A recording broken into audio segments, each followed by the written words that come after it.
My friends, I'm not going to lie to you. This was a rough month. Personally and professionally, I faced down what felt like an endless parade of depression, burnout, exhaustion, and self doubt. Some days I would get home and barely have enough energy to play solitaire in my underwear until it was time to go to bed and wake up and do it all again. I had a real cool COVID scare and had to straight up cancel a whole week of planned streams. It wasn't all bad though. My friend's birthday was this month. That was fun. We hung out and tried this Polish alcohol called Spiritus. This shit is, I kid you not, 99%. If you've ever been curious as to what it would feel like for a little guy to rappel down your esophagus with a blowtorch, it's a shot of this. I was foolish enough among my friend group to express excitement at trying this stuff, so they gave me a full shot while everyone else had half. We watched the thing and passed out. AEW has been banging. As of the publishing of this video, we're a week away from Revolution. Anyway, now on to video games. Number 9, Donut County. The logical opposite of the Katamari series. Instead of having a ball get bigger as it collects things, a void gets bigger as you clear things out. Committed to this, instead of being charming fun, it's obnoxious and dull. Number 8, Subnautica. I'm terrified of the deep ocean. I don't like survival games, and I don't like building games. I don't know what the fuck I was thinking playing this. This is actually a game I was interested in playing for actual years. Have I lost my mind? Has the grind of day-to-day living broken my mind? I'm not even sure about the things I like anymore. I work full-time and only have a few precious hours in my free time to play games, and I look at a game that I know for a fact I don't like, and I think about it for years. And I see it on Game Pass and think, finally, I get to play this game. Then I downloaded it and I launch it and I remember I'm repulsed by every element of it. Have I gone insane? Number 7, Inscription. There was a period of time I was actually loving this game. A roguelike card game with an interesting setting. While I do still like this part very much, there's kind of a twist to the format that I won't spoil, but as a result, I lost interest in playing this game entirely. Maybe I'll come back to it and reformulate my thoughts. Number 6, The Silver Case. Kasabi. And then, fuck. I don't know. This is low on the list, and admittedly, I didn't get too far into it this month. I foolhardily tried to read the whole thing on stream. And this is a whole book. My voice would wear out towards the end of each chapter. However, what I did get through was quite interesting, even if I had no idea how each segment connected to the last. I'm committing right now. You'll see this game on next month's list as well, and we'll see how that goes. Maybe even getting its own segment. Who knows? I don't. Number 5, Forza Horizon 5.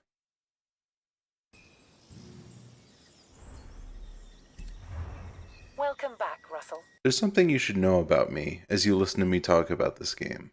I'm not into cars. As I write this sentence, I'm on the bus on my way to work. I do not drive, and I'm not terribly interested in learning to. I suppose I must, eventually, if even to put it in my skill set, but owning a car is so off my personal radar right now that it isn't something I put a lot of thought into. As I scroll through the vast list of vehicles offered by Forza Horizon 5, I recognize few words, brand names like Toyota or Hyundai. Then you get into the models, and I have no idea what I'm looking at. Point being, I'm not a car person. What I am a person for, however, is driving really fast in video games. There doesn't have to be any context or reason. It's like I devolve into a lesser mind, and all I'm worried about is driving really fast. It's really the primary objective, but there was something I noticed when I was playing. Sometimes there's this chatter that happens as you drive. Every once in a while, there's a little cutscene where two characters talk to each other. That's when I realized there's actually a story mode happening in this game. You pick out a voice in the beginning for your character model, and sometimes that voice will say Ramiro, and you're expected to know who they're referring to. I have a tip for you, Xbox Studios. You're overthinking it. Here's the entirety of the voice work you need for Forza Horizon 6. You can have this for free. Ready, set, go. Number 4, Psychonauts 2.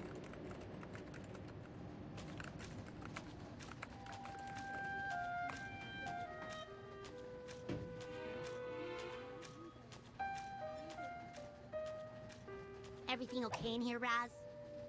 Oh, hey, Lily. Yeah, I don't know. It's just... I've dreamed about working at Psychonauts headquarters all my life. I just thought it would be more... you know? I have a sort of rule about the games I count and don't count for these lists. It's got to be a game that left an impression on me and that I've played a certain amount of time.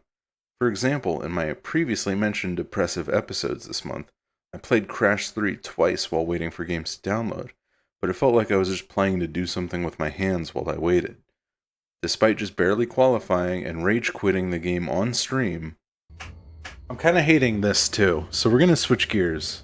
Psychonauts 2 cracks the top 5 for this month. The game is truly as fun and charming as you remember from the first one, and Double Fine really knocked it out of the park with this one. What are you talking about, Agent 9? We were on a mission to rescue the Grand Head of the Psychonauts. When we called for assistance... I never heard any call. Who did you talk to? Is he all right? We won't know for sure until we get that squirrel tested for rabies. Number 3, Return of the Obra Dinn. The Death in the Family mission in Hitman 3 created a mighty thirst for detective stuff, leading to Return of the Obra Dinn. A missing ship returns with no one alive aboard. You play as an insurance investigator and have to account for everyone who is on board. You have a device called a memento mori that shows the last moment of someone's life. It's well enough to see that one guy shot another, but you have to work really hard to find out who each of these guys are. And boy, this game does not hold your hand. One crew member I only identified when I realized he was speaking Farsi. There's another who you only find when you realize she isn't married. Not to get too into it, but this crew fucked around and found out. Very, very recommend.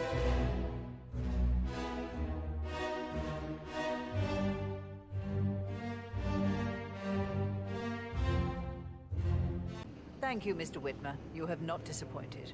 I promised you I would reward you generously if you solved the case. So, what do you suggest? Oh, fuck. I want the file you have on Arthur Edwards. Edwards, the constable. But how do you... Fuck. I see. Oh. I expected you might show up. But to kill me, not help me. I don't suppose I could convince you to deal with my daughter. Oh. While you're here. Fuck. I would like to see her dead. No? What a shame. How on the planet?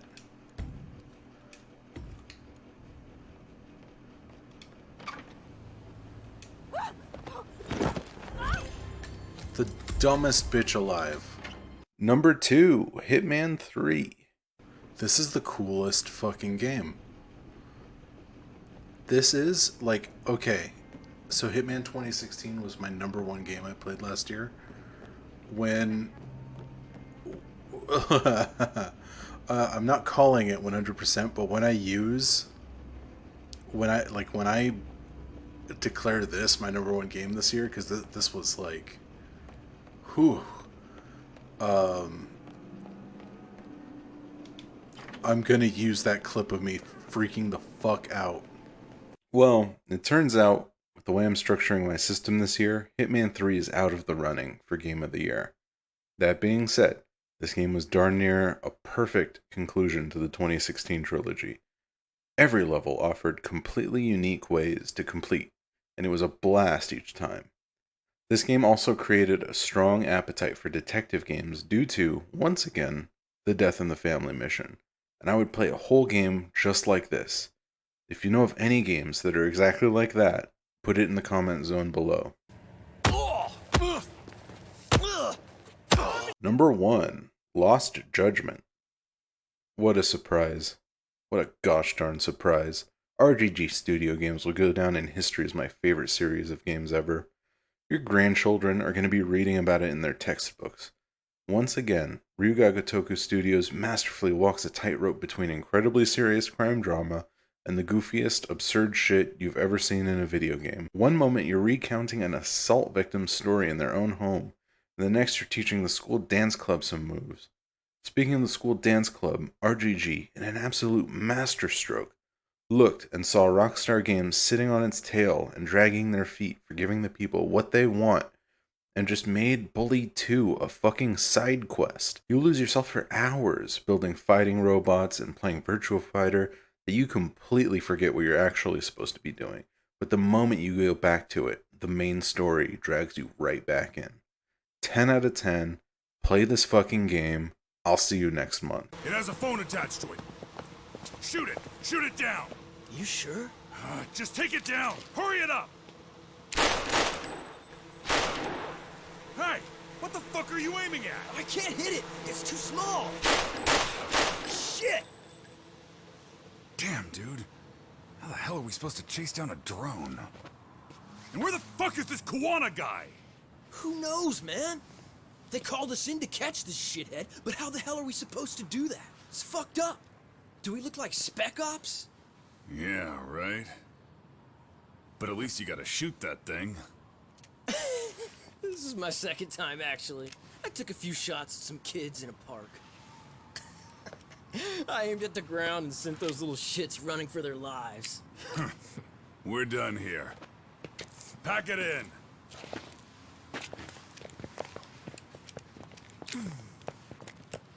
That's 6 punks and only 1 gun between you by my count.